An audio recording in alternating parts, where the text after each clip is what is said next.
Muhammad Qasim Nanotvi was an Islamic scholar and the main person responsible for establishing a center of excellence where the true teachings of Islam are taught. Nanotvi was born in a Siddiqui family in 1833 in Nanota, a village near Saharanpur, India. He completed his early education in his hometown and then he was sent to Deoband, where he studied in Maulvi Mahtab Ali's madrassa. Then, he traveled to Saharanpur, where he remained with his maternal grandfather. In Saharanpur, he studied elementary kitabs of Arabic grammar and syntax under Maulvi Nawaz. At the end of 1843, Mamluk Ali escorted him to Delhi. There, he studied Kafia and various kitabs. Later he was admitted to madrassa.Then. His close relative Muhammad Qasim Nanotvi wrote, "My late father enrolled him at the Arabic madrassa and said, 'Study Euclid yourself and complete the arithmetical exercises.' After a few days, he had attended all of the ordinary discourses and completed the arithmetical exercises. Munshi Zakatullah asked a few questions of him which were difficult.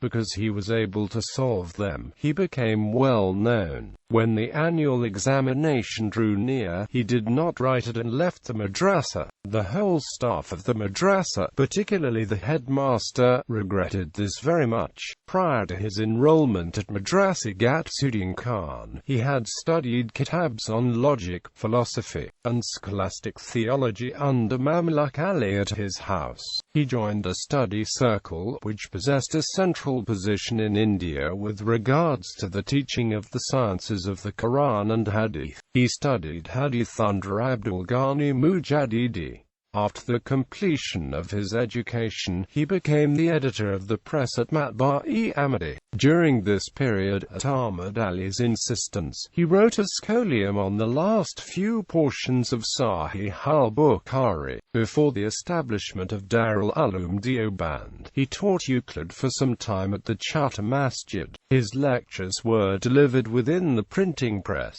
His teaching produced a group of accomplished ulama, the example of which had not been seen since Shah Abul Ghani's time. He went on to establish Darul Uloom Deoband. In 1860, he performed Hajj and, on his return, he accepted a profession of collating books at Matbar-e-Mujtaba in Meerut. He remained attached to this press until 1868.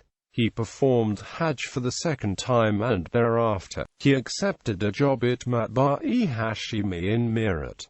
He conformed to the Sharia and Sunnah and tried his best to motivate people to do so as well. It was through his efforts that a prominent madrasa for impartation of Islamic education of religious sciences was established in Deoband and a fine masjid was built. Besides this, through his efforts and endeavors, Islamic madras were established at various other locations as well. Establishment of the madras. His greatest achievement was the revival of an educational movement for the renaissance of religious sciences in India and the creation of guiding principles for the madras on which the survival depends. Under his attention and supervision, madras were established in various areas such as Thanabhavan, Galati, Karyana, Danapur, Meerut, and Muradabad. Most of them continue to exist, rendering educational and religious services in the vicinity.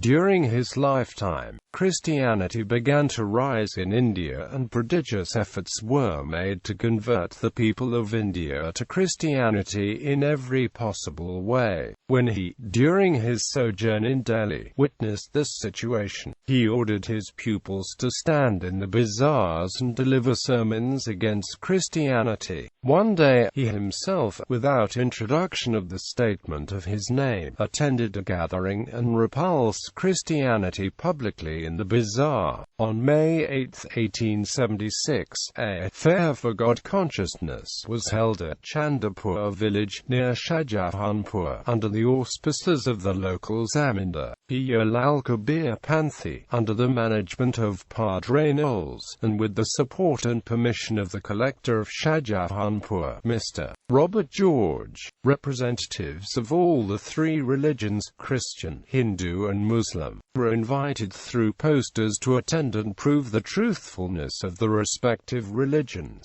At the suggestion of Muhammad Munir Nanotvi and Maulvi Baksrang and Barel Y. Nanotvi, accompanied by numerous colleagues, also participated.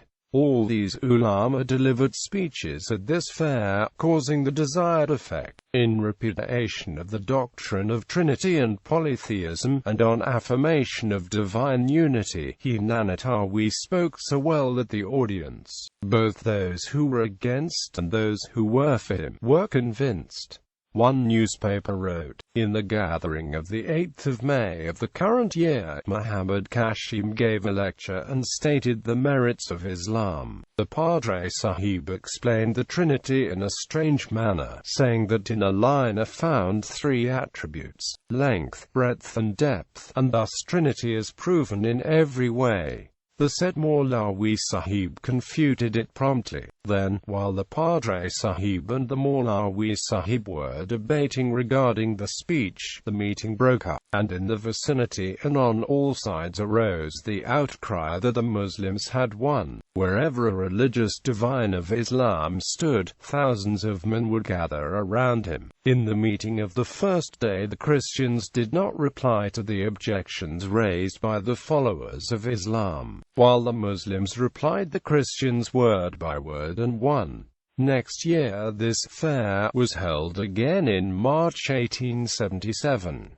On this occasion, Professor Muhammad Ayub Kadiri, writing in Ahmed Hassan Nanotvi's biography, wrote that, "One thing specially deserves deliberation here, that the fair for God consciousness at Shahjahanpur was held consecutively for 2 years with announcement and publicity, throwing in away death." Nanotvi died in 1880, aged 47.